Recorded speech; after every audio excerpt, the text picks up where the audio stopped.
Et c'est l'heure, Philippe, de l'infomédia du jour. MBS, 3 lettres pour un royaume. Ses initiales, ce sont celles de Mohammed Ben Salman, prince héritier d'Arabie Saoudite, qui se retrouve à seulement 34 ans à la tête de cette puissance pétrolière. Il est à la fois allié de Trump et interlocuteur incontournable au Moyen-Orient. Et c'est également une personnalité ambiguë. On le dit réformiste, on le découvre également tyrannique, le mot est faible. Il serait le commanditaire de l'assassinat barbare, faut-il le préciser, découpé en morceaux, du journaliste saoudien Jamal Khashoggi. Il se dit aussi que c'est lui, MBS, qui aurait piraté le portable de Jeff Bezos, le patron d'Amazon, l'homme le plus riche du monde, et qui lui a coûté à Jeff Bezos son divorce à 38 milliards de dollars, excusez du peu. MBS, Prince d'Arabie, c'est réalisé par Antoine Bidkin. Ça passe ce soir à 20h50 dans Le Monde en face sur France 5. Bonjour Antoine Bidkin. Bonjour. Tout d'abord, première question, pourquoi vous êtes intéressé à MBS? Quel a été l'élément déclencheur, si tant est qu'il y en ait un? Alors j'ai déjà traité le cas d'un certain nombre de despotes ou d'autocrates, récemment Poutine, avant Bachar, et je dois dire que ce qui m'a intéressé là, c'est que c'était la première fois que je m'intéressais à un autocrate qui n'était pas dans un camp opposé ou radicalement opposé au nôtre ou à celui de l'Occident.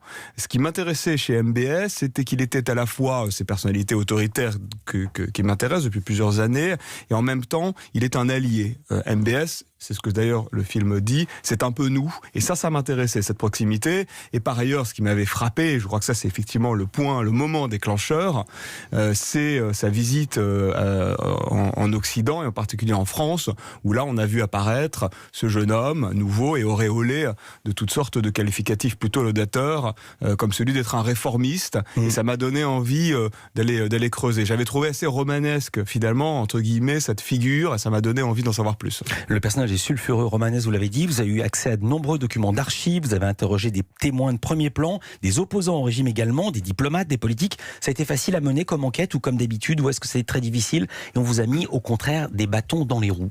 Ça a été très difficile, ça a été beaucoup plus difficile que d'habitude. Je citais Bachar ou Poutine, c'était beaucoup plus simple. C'est pas vrai, pourquoi?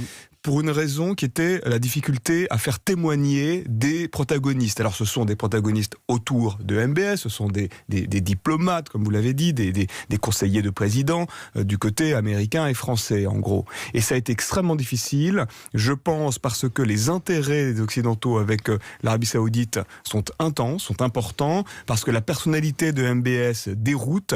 C'est beaucoup plus simple de parler de quelque chose quand vous savez exactement de quoi on parle. Là, cette personnalité déroute. Je pense qu'elle intimide également. Je pense qu'un certain nombre de gens ont peur de dire des choses qui pourraient ne pas plaire. Et donc, ça a été extrêmement difficile. Sans parler du côté saoudien, où là, autant lorsque je veux rencontrer un conseiller ou une conseillère de Bachar el-Assad, ça finit par se faire parce qu'ils ont intérêt à parler et puis ils savent comment parler. Le pouvoir saoudien est une boîte noire, totalement centralisée, où seule la tête de MBS dépasse, en gros. Et donc, ça a été beaucoup plus difficile que jamais, à ma grande surprise. Je pensais que ça le serait pas. Vous commencez par raconter l'ascension de MBS, la manière dont il est arrivé au sommet, parce qu'au départ, c'est pas lui qui était censé être le prince héritier. Qu'est-ce qui s'est passé ?